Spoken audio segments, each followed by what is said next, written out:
Le rejet, le sentiment de rejet, vivre du rejet ou l'avoir vécu est un problème sérieux. Ça a pu survenir peut-être dès le sein maternel, la petite enfance, une relation amoureuse, dans la famille, relation père, fille, maman, peu importe. Mais cela engendre des dysfonctionnements de comportement quand même parfois assez très graves. Ça peut engendrer un isolement, de vouloir se mettre à l'écart, dépression. Parfois l'inverse, parfois de plaire, de vouloir tellement plaire aux gens que d'en venir à faire des compromis graves, même des sacrifices où la personne peut vraiment se faire mal, tu vois. J'ai été pasteur de jeunes pendant des années avec Justine, mon épouse, et puis on a accompagné tellement de jeunes, mais aussi forcément aussi des parents, des familles.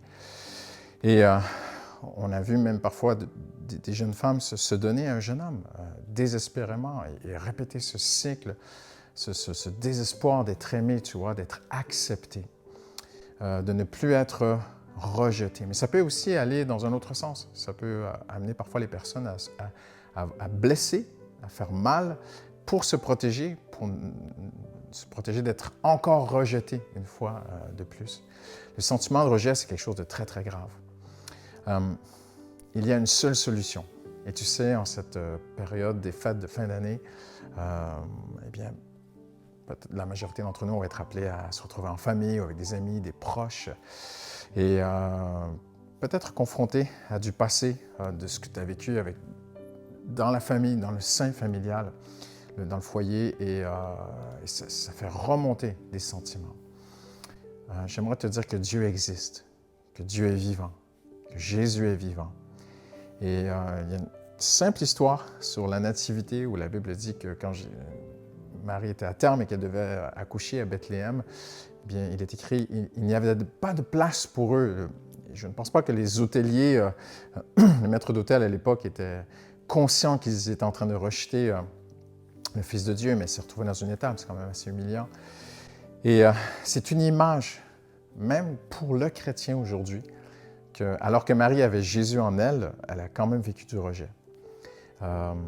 Et parfois, on peut être chrétien et vivre le rejet.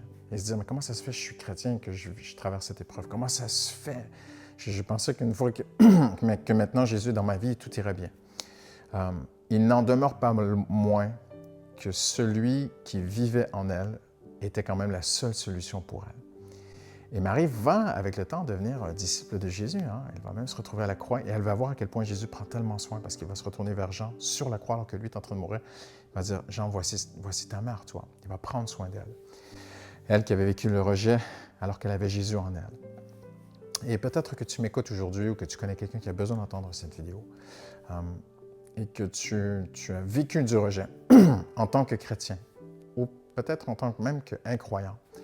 Je suis convaincu que la seule solution qui existe, c'est Jésus. Je vois autour de moi tout ce qui se passe. Certains se tournent vers des mentalités stoïciennes, de philosophie, de vie, voilà. Mais je crois qu'il y a une seule solution et que c'est Jésus.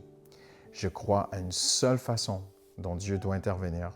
Je crois à lire la Bible, je crois à l'importance de beaucoup de choses, mais il y a un temps pour tout, mais il y a un temps aussi où il faut une intervention divine. Et la Bible dit que Jésus allait venir guérir les cœurs brisés, qu'il allait libérer les captifs. Et parfois, tu dis, mais moi, je n'ai pas de chaîne. Mais peut-être dans ta tête, il y a des choses qui ont besoin de partir, tu vois. Tu as besoin d'être libéré de certaines choses. Et il est écrit, ils connaîtront la vérité les rendra libres. Jésus a une vérité. Il y a quelque chose pour toi. Et moi, je l'ai vu maintes et maintes fois. Et depuis 2000 ans, il y a des moments où Dieu doit surnaturellement intervenir. Il faut une visitation céleste, divine, surnaturelle de Dieu, où le Seigneur va te toucher peut-être une fois, deux fois, trois fois, mais il va te reconstruire. Oui, la Bible nous montre qu'il viendrait guérir les cœurs brisés, mais aussi qu'il viendrait reconstruire nos vies. Oui, parfois, Dieu peut agir instantanément, mais parfois, il va nous reconstruire petit à petit. Voyez-vous, il y a un texte que j'aime beaucoup où Paul dit ceci, il dit « Ce que je suis à présent, ce que je suis à présent aujourd'hui. » Donc, il y a un travail qui a été fait dans sa vie, un travail qui a été fait avec le temps, tu vois. Et Paul dit, ce que je suis à présent, ce que je suis aujourd'hui, quelque chose, il y a un travail de construction qui a été fait dans sa vie. Je le suis par la grâce de Dieu. 1 Corinthiens 15. J'aimerais t'encourager en cette période où peut-être qu'il y a des souvenirs, des sentiments, des choses qui remontent à ton esprit, de rejet que tu as vécu. Et moi, je crois que lorsque Dieu te visite, en fait, tu te sens tellement aimé, accepté de Dieu, que, en fait, tu débordes. Et après, il te donne une grâce, même d'aimer ce qu'on n'aurait pas pu aimer autrement. Et j'irais même jusqu'au bout de l'Évangile, parce que la Bible enseigne même d'aimer nos ennemis, tu vois. On est tous au banc, on est tous à l'école, on est tous assis devant le Maître, moi le premier sur ce sujet. Mais je veux y croire.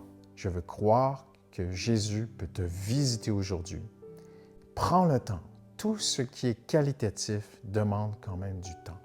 On vit tellement dans la précipitation, les scrollings et tout ça, machin, ça va tellement vite. Prends le temps. Laisse Dieu te toucher. Prends un temps de qualité avec Dieu. Va te placer devant Dieu. Et fais confiance à Dieu en cette saison toute particulière. Peut-être que Dieu permet que certaines choses remontent à la surface parce qu'il veut les traiter. Il veut te guérir. Il veut te toucher. Pasteur, comment je fais? C'est tellement simple. Depuis 2000 ans, des gens s'approchent tels qu'ils sont, sans méthode, sans religiosité, sans rituel. Ils viennent à lui tels qu'ils sont et Jésus les touche. C'est pour ça que la Bible dit, approchez-vous de lui, il s'approchera de vous. Il viendra, il te visitera, il te touchera, il te guérira et il te changera. Et tu diras comme Paul, ce que je suis à présent, je le suis par la grâce de Dieu.